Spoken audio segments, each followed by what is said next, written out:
Hello and welcome back. Today we are taking a look at the Marvel Studios, the Fantastic Four First Steps Galactus, which forms part of Hasbro's Titan Heroes series of figures.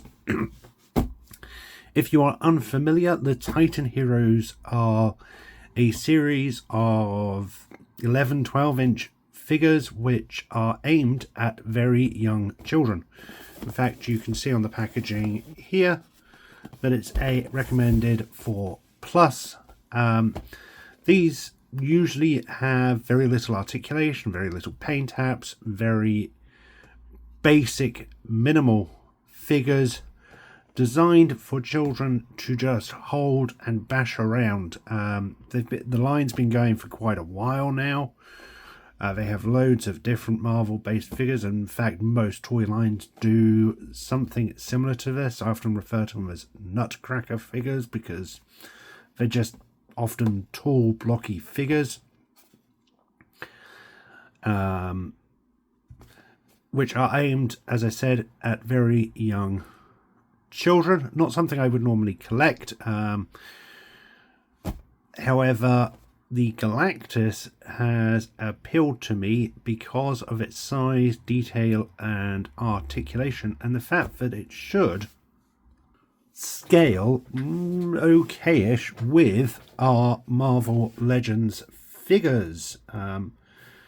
If you collect Marvel Legends, you probably know a few years ago Hasbro released a Galactus as part of their kick-funding HasLab series. It was, I think, 500 plus quid.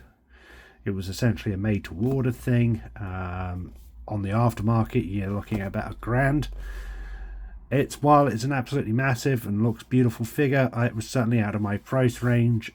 So this at the 15 quid price range is certainly a lot more feasible and will hopefully do as a decent stand-in for the displays. So anyway, without any further ado, here is our figure. It comes in a open window box packaging. We can see the figure within. We can even touch and play with it a bit. The packaging is done in that sort of retro-esque 60s style that the rest of the Fantastic Four First Steps movie line was done in. We get the name of the figure down the side here. We get a product shot of our figure. Noting that it is posable. Clearly Hasbro knew what they were doing with this figure when they developed it. We get a cast promo shot of our heroes.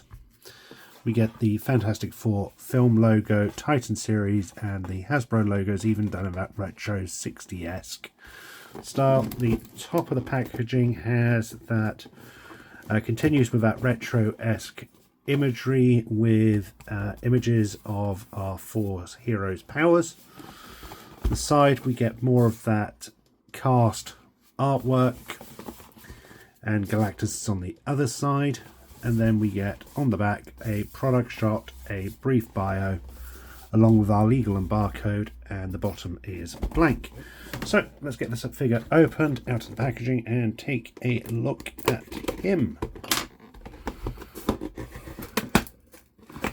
So this is taped in well.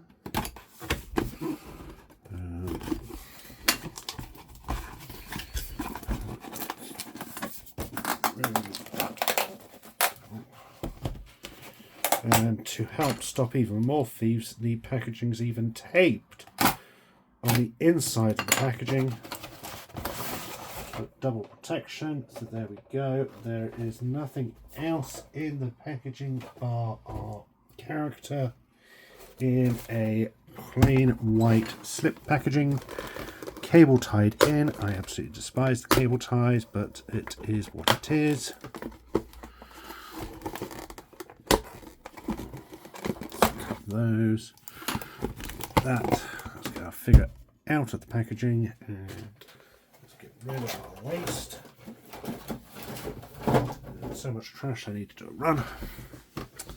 Gotta hit those cable ties. And there we have Galactus out of the packaging.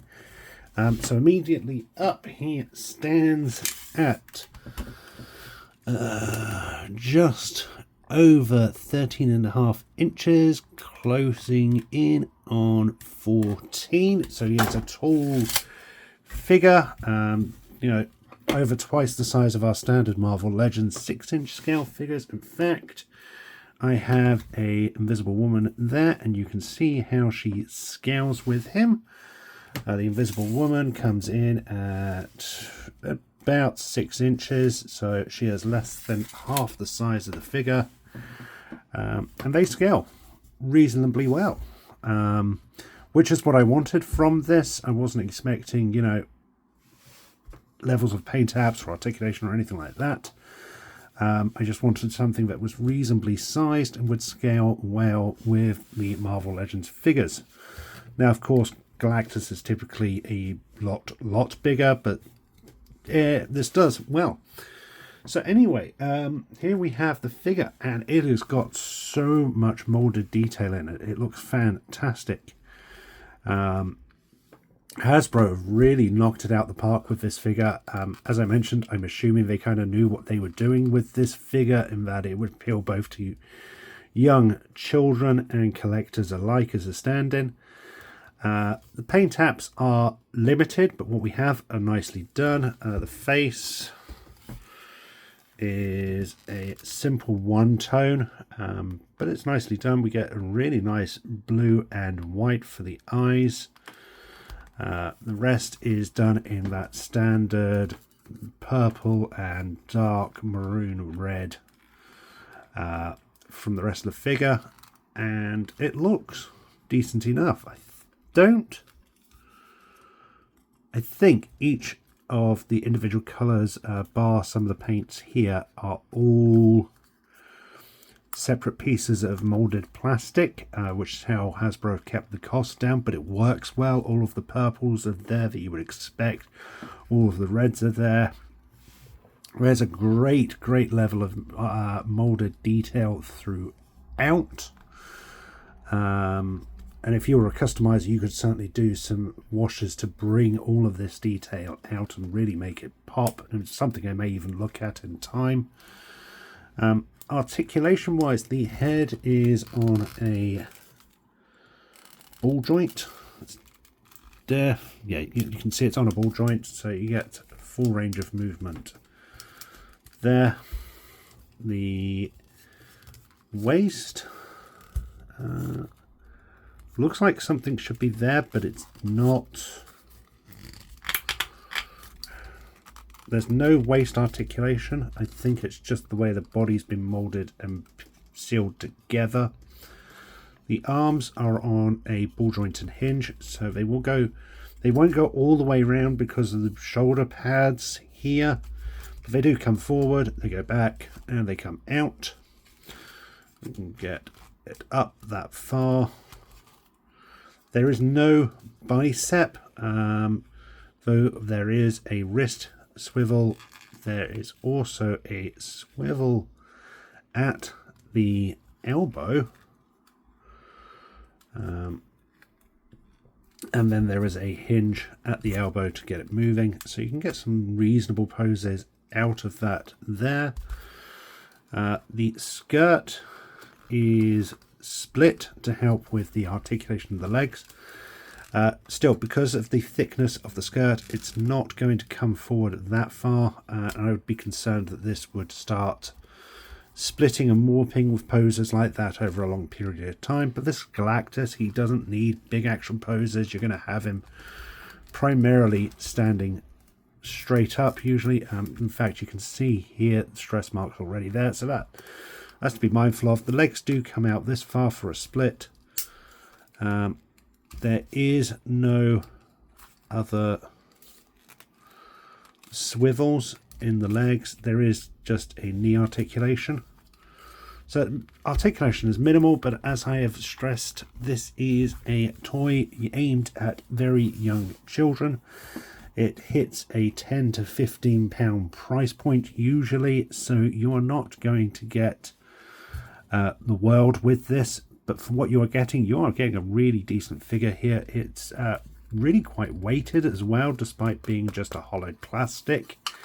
I think as a kid's toy, it's going to stand up to a lot of rigorous bashing about and play, which is what you want from a child's toy. If, like myself, you're a collector and you have bought this to go along with your Marvel Legends displays or something akin to that, I don't think you're going to be disappointed. And, you know, for £15, it makes a really decent display piece that does pair nicely with our Marvel Legends figures. So there we have it. Thank you for watching. I hope you've enjoyed this video. Until next time, stay safe and remember, freedom is a right, not a privilege.